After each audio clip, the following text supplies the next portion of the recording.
Hola, hola a todos, ¿cómo están? Hoy transmitiendo esta lección virtual para ingenieriadetejidos.com desde el río Magdalena, Colombia, en esta la nueva realidad de la pandemia. Primero, ¿qué es la histología?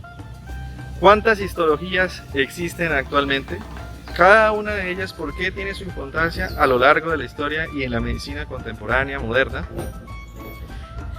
Esta y muchas otras preguntas las responderemos en esta nueva clase de lecciones virtuales.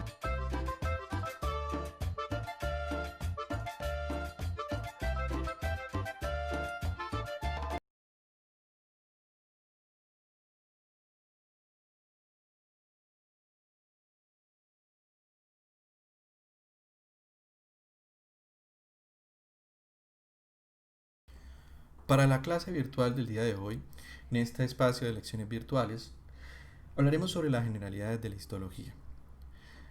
En primer lugar, tenemos que conocer y definir lo más importante de estas lecciones, que es qué es la histología, qué define o cómo se define esta rama.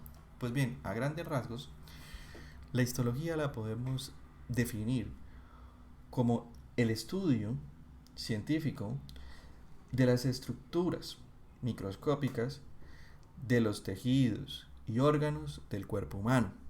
Todo esto mediante métodos amplificantes. ¿Y qué son los métodos amplificantes? Bueno, para esta rama, los métodos amplificantes que utilizamos son los microscopios. ¿Mm? ¿Cuáles son los microscopios más utilizados? Tenemos de dos tipos. El primero, el que más se usa en la parte universitaria, son aquellos que son ópticos, que son los tradicionales, los que vemos en nuestro día a día en las universidades. Y en segundo lugar, los más avanzados, que son aquellos conocidos como los electrónicos, que pueden ser de dos tipos, de barrido o de transmisión.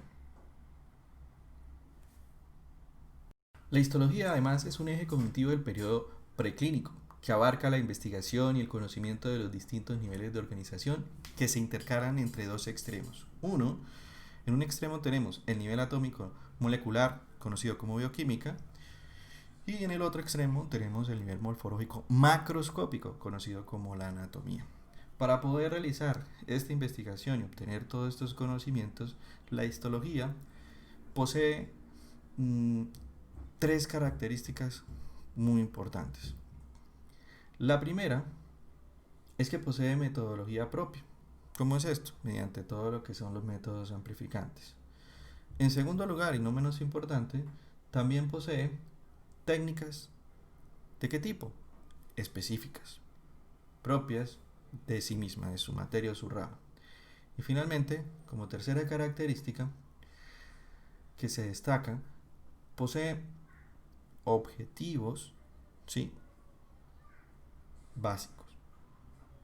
Eso es algo que destacar. Continuando con esto, hay que tener en cuenta de que si bien hablamos de que la histología está entre dos extremos y que tiene sus características propias, es importante diferenciar la histología de la histopatología, que comúnmente se pierde sus diferencias.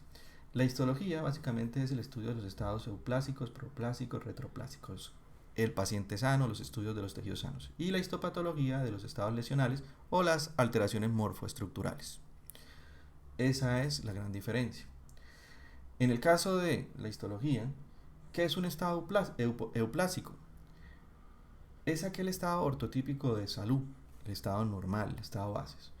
El proplásico es aquel estado en el que encontramos una actividad general incrementada para la regeneración, renovación o reparación, y el retroplásico es cuando la actividad está disminuida y lo encontramos en pacientes sanos en los estados de vejez, por ejemplo. Ahora vamos a analizar la tabla que vamos a ver a continuación. En esta tabla veremos qué son los avances científicos que se han dado a lo largo de la historia y que han influido en la evolución de la histología que comúnmente conocemos hasta el día de hoy. Los avances científicos arrancan para la histología en la creación de los instrumentos amplificantes y las técnicas histológicas. Con esto da inicio a lo que conocemos como la histología descriptiva, que nos permite ver la estructura de los tejidos. Tradicionalmente se enseña en los laboratorios, en las universidades, y en los colegios, y es lo que nos da aportación al diagnóstico. Segundo, siguió avanzando la ciencia y crearon las técnicas histoquímicas, inmunohistoquímicas y el nacimiento de la microscopía electrónica. Con esto nace la histología funcional, que ya nos permite ver desde la histología que es algo en movimiento, que todo es dinámico, ¿sí? Nos permite ver la dinámica de los tejidos y da aportación a la etiopatogenia. Y finalmente, con la evolución de las técnicas de cultivos celulares y tisulares, nace la más importante de las tres, que es la histología constructiva. Esta es la que nos permite la generación de tejidos artificiales y la que nos enlaza con la clínica, y con esta nace la ingeniería de tejidos.